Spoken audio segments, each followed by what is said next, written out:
everyone and welcome to Type Q&A, the series where we answer leadership questions from Quora. Today we've got a really interesting one that's concerning tax.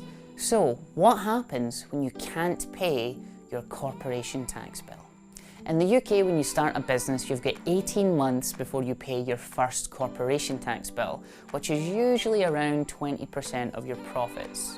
Which should be absolutely fine, right? You've been diligently taking 20% of your revenue out and adding it to a business savings account to pay your bill in full. But then that client paid late, and then there's this other unexpected bill, and you need a little bit more money, perhaps for a personal medical bill or a car payment. Now you quite don't have enough to pay your tax bill. Shit.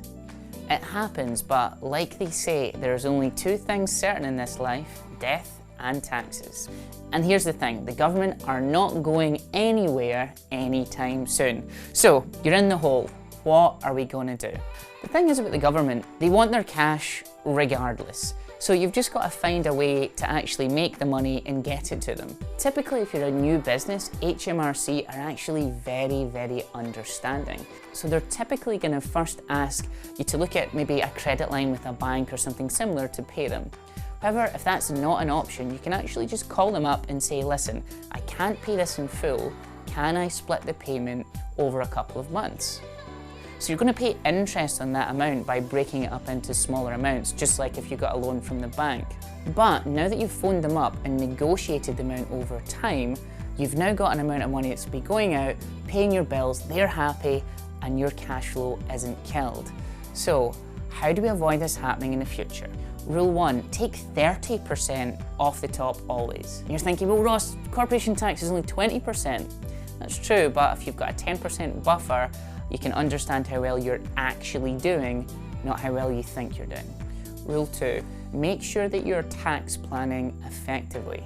So if you're making things and investing time into research, you can potentially claim research and development tax credits which actually offset corporation tax. Rule 3, if you're a company director, you should be looking at, I know it sounds boring, pensions as a viable solution to reduce your corporation tax liability. Most governments and financial institutions will reward you for any forward planning you're going to do and making decisions for the future. And because of that, most countries allow directors to pay themselves a pension, which reduces corporation tax. Downside, you can't get access to it until you're about 60. Rule 4. Are you in fact just running a shitty business with no margin? Or maybe your expenses are too high? Split your expenses into fixed and variable and kill the variable expenses with fire as soon as possible. Classic examples of variable expenses, contractor costs. Get rid of that. Looking at fixed expenses, you can kind of bring them down over time. So rental cost being a big one, instead of moving into a big fancy new office in the centre of town, perhaps think about something slightly out so you can save a couple £1,000s each month on rent.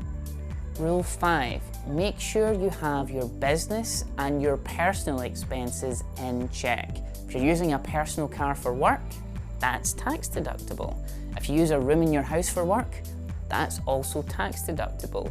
Take advice from a very good accountant and make sure you're not overpaying tax. Lastly, if your profit margins are less than 20% in a stagnant market that's hard to grow in, you may just have a bad business model. So maybe think of diversifying, offering a new product line, or maybe try and upsell your customers to increase your sales so that you can stop worrying about your margins. There's only so much you can do to optimize your bottom line and hold on to profit, but you can infinitely grow your top line in the right market circumstances. I hope this video has helped you and I hope you're getting on okay with your tax problems. If you like this video, please do comment down below and follow us on social. And until next time, we will see you later.